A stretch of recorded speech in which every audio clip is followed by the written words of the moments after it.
அன்பின் உறவுகள் அனைவருக்கும் சந்தோஷமான மாலை வணக்கம். நான் உங்கள் அன்பின் தோழன் ஆர்ஜே தினேஷ் கார்த்திக்.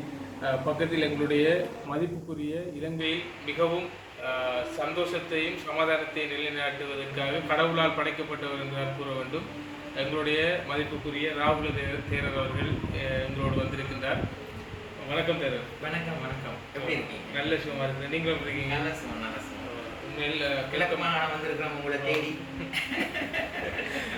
சந்தோஷமா இருக்கு. காரணம் எங்கள் தேரர் எங்களை தேடி எங்களோட ஊருக்கு வந்திருக்கார்.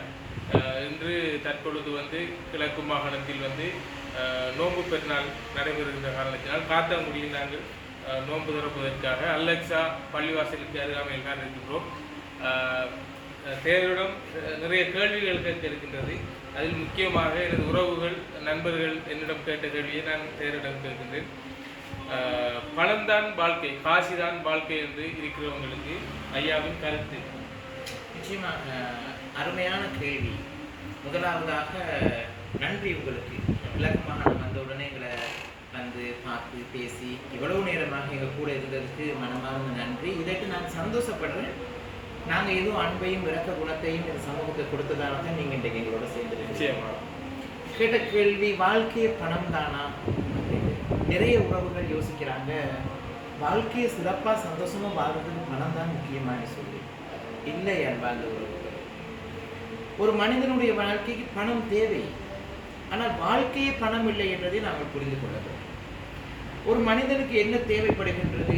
பிறந்த பிறவியில் ஒரு மனிதன் உறங்குவதற்கு ஒரு இடம் தேவைப்படுகிறது.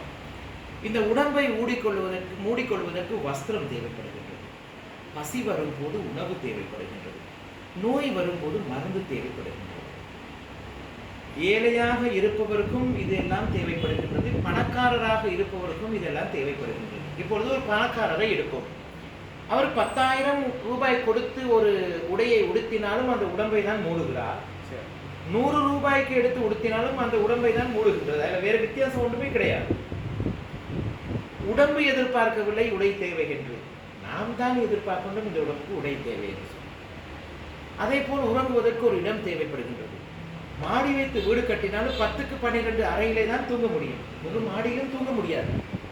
இதுவே நாங்களும் ஒரு சாதாரண வீடாக இருந்தாலும் எங்களுக்கும் ஒரு அறை இருக்கின்றது. அதிலே நாங்கள் தூங்குகின்றோம். அடுத்தபடியாக உணவு. நுனிநாக்குக்கு ருசி தேடி உணவு சாப்பிட்டால் உடம்புக்கு என்ன வரும்? நோய் தான். பசிக்காக உணவு சாப்பிட்டால் உடம்பும் ஆரோக்கியமாக இருக்கும், மனமும் அமைதியாக இருக்கும். பசிக்காக சாப்பிட்டேன் என்று சொல்லி. இப்படி வாழ்க்கையில் இருக்கும் போது நாங்கள் வாகனத்தை விட்டு கோடிக்கணக்கான சொத்து வைத்தவர் கோடிக்கணக்கான வாகனத்திலே சென்றாலும் வீட்டுக்குள்ளே இறங்கித்தானே போக வேண்டும். வண்டியிலே போய் படுக்க முடியாது அல்லவா? அதே போல் 2 லட்சம் ரூபாய் கொடுத்து கையிலே ஒரு மோதிரத்தை செய்து போட்டிருந்தாலும் வைரக்கல்லை வைத்து இரவிலே போகும்போது அதை வெளிச்சத்துக்கு காட்ட முடியாது. நாங்கள் டோர்ச் அடிச்சுதான் ஆக வேண்டும். 5000 கொடுத்து பாதாணி ஒன்றை வாங்கி போட்டாலும் அது வெளியே தான் வைப்போம். பூஜை அறையில கொண்டு வைக்க மாட்டாங்க. ஆனால் 10 ரூபாய் கொடுத்து வாங்கிய ஊதுபத்தியை தான் பூஜை அறையில வைப்போம். வாழ்க்கைக்கு இவ்வளவு விஷயங்கள் இருக்குது. வாழ்க்கையில கவலைப்பட வேண்டியவர்கள் யாரு தெரியுமா? கண் இல்லாதவர்கள், கை கால் இல்லாதவர்கள், அறிவு இல்லாதவர்கள், அழகு இல்லாதவர்கள், இவர்களெல்லாம் கவலைப்படுவார்கள். இதெல்லாம் இருக்கிறவர்களை பார்த்து அவர்களும் கவலைப்பட வேண்டிய அவசியம் கிடையாது. காரணம், விதி என்னவோ அதன்படிதான் வாழ்க்கை அமைகின்றது. ஆகையால் முழுமையான வாழ்க்கை வெறும் பணம் மட்டுமே அல்ல. ஆனால் பணம் இருப்பவர்களாம் சந்தோஷமாக இருக்கிறார்கள் நினைக்கின்றோம். இல்லை, நான் பணம் இருப்பவர்களோடும் பழகின்றேன், பணம் இல்லாதவர்களோடும் பழகுகின்றேன். ஆனால் பணம் இல்லாதவர்களிடம் இருக்கக்கூடிய அன்பு அந்த பணம் உள்ளவர்களிடத்தில் இருக்காது. இதை நான் அதிகமாக பார்த்திருக்கின்றேன். ஆகையால் இதிலிருந்து நான் என்ன சொல்ல வருகின்றேன்? ஒரு மனிதனுக்கு வாழ்க்கையில் தேவை இருப்பதற்கு ஒரு இடம். உங்களுக்கு வீடு இருக்குதா இல்லையா? நிச்சயமா இருக்கின்றது. உடுத்துவதற்கு உடை இருக்கின்றதா இல்லையா? இருக்கின்றது. அம்மா இருக்கிறாங்களா? மனைவி இருக்கிறாங்களா? இவ்வளவு அழகான உங்களுக்கு ஒரு உடம்பு கிடைச்சிருக்குல்லவா? 10 பேர் வந்தாலும் அடிக்கலாம். சாப்பிடுவதற்கு சாப்பாடும் இருக்கின்றது. சமூகத்தில் உங்களுக்கு ஒரு மரியாதை இருக்கின்றதா இல்லையா? நண்பர்கள் இருக்கின்றார்களா இல்லையா? இதை விட வேறு என்ன தேவை? ஒன்றும் தேவையில்லை. இதை புரிந்து கொண்டாலே போதும். இதை புரிந்து கொண்டாலே போதும். ஆகையால் பணம் என்பது வாழ்க்கை அல்ல. வாழ்க்கை வாழ்வதற்கு வெறுமனமே பணம் தேவையில்லை. நல்லா சந்தோஷமாக பிறரோடு சந்தோஷமாக வாழ வேண்டுமா, நல்ல குணம் தேவை. பணம் இருப்பவரிடம் குணம் இருக்காது, குணம் இருப்பவர்களிடம் பணம் இருக்காது. காரணம், இந்த உலகத்திலே விதி என்று ஒன்று இருக்கின்றது.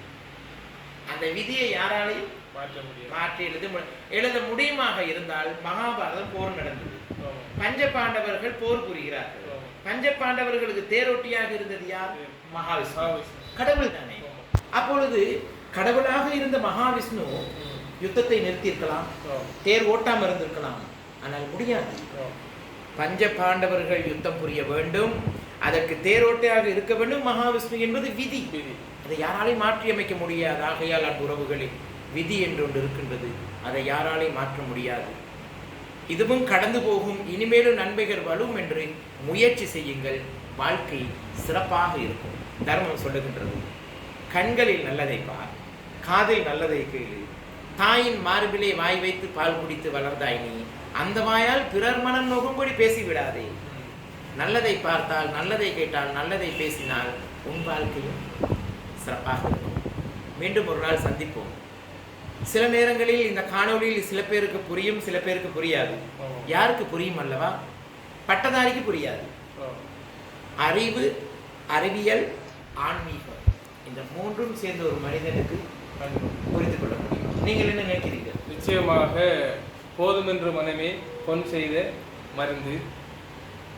அந்த வகையில் எங்களது கேள்விக்கு நிதானமாக, அழகாக, பொறுமையாக சூப்பரா பதில் சொன்ன எங்களுடைய அன்பு சாது அவர்களுக்கு மனமார்ந்த நன்றிகள்.